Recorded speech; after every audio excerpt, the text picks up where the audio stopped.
qu'on ne parle jamais, c'est pas vrai, parce que j'ai dit souvent que c'est les meilleurs jeux qu'on voit en Italie. Et encore ce soir, les matchs qu'ils ont fait. Ils avaient joué contre Lyon il n'y a pas longtemps, on en avait parlé. Très belle équipe de foot. Il y a très belle équipe pas de joué foot. là-bas. Saison dernière, il y a très longtemps, David. Hein. L'Atalanta, c'est les seules équipes italiennes, et là ça ouvre en page. Bon, le match était ce soir, c'est pour ça aussi qu'on en parle. Joué ce soir, victoire de Naples, premier but de Naples, après l'Atalanta revient au score. Peut-être Naples était un peu fatigué, mais je ne sais pas de quoi, parce qu'ils n'ont pas joué jeudi en Ligue Europa, ils ont fait un pass sur le match retour face à Arsenal. L'Atalanta, c'est une équipe qui suit les idées de son entraîneur, qui en début de saison peut-être rate un peu, mais il y a une construction derrière. C'est pas un hasard que depuis 2-3 ans, peut-être 3 consécutifs, les latéraux de l'Atalanta sont les meilleurs latéraux en Italie à niveau de but et passes décisives.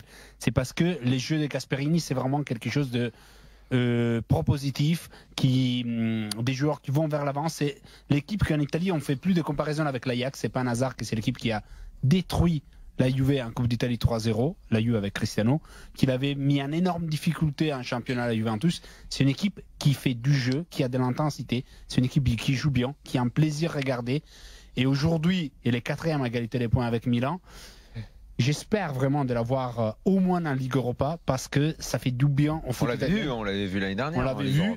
Ils se font éliminer par Borussia Dortmund après avoir fait un très beau groupe face. Il y avait Everton, il y avait Lyon. Ils sont arrivés première, je pense, de ces groupes faisant un très beau chemin. C'est la meilleure équipe à niveau du jeu. Et cette année, ils ont trouvé un attaquant, Duvan Zapata, qui est aujourd'hui deuxième meilleur buteur de la Serie A derrière Quagliarella, qui marque des buts. Il a toujours manqué un avant-centre. Aujourd'hui, ils ont trouvé d'avant-centre. Je ne sais pas quoi dire de plus, sauf que c'est un plaisir de voir jouer à cette équipe. Gasperini, il est un entraîneur qui est connu depuis très longtemps en Italie. On ne parle pas d'un jeune entraîneur qu'on découvre, c'est un mec très connu, qui avait été essayé à l'Inter, ailleurs, à l'Inter, et ça n'avait pas marché. Il était resté. Les problèmes à l'Inter, il a fait, je pense, 5 matchs. C'est un gars à qui il faut du temps pour mettre en place ses idées, c'est une évidence. Et il veut jouer avec ses idées. Lui, il voulait mettre la défense à 3 à l'Inter. Les joueurs ne voulaient pas. Moi, je pense que après Mourinho, les meilleurs matchs que j'ai vus de l'Inter, c'était avec Gasperini, de ces 5 matchs. C'était vraiment une derby des Supercoupes. L'Inter avait dominé le Milan pour 60 minutes. Après, ils ont perdu 2-1. C'était Milan encore de Boateng, Ibra. Mais tu voyais qu'il y avait une idée derrière.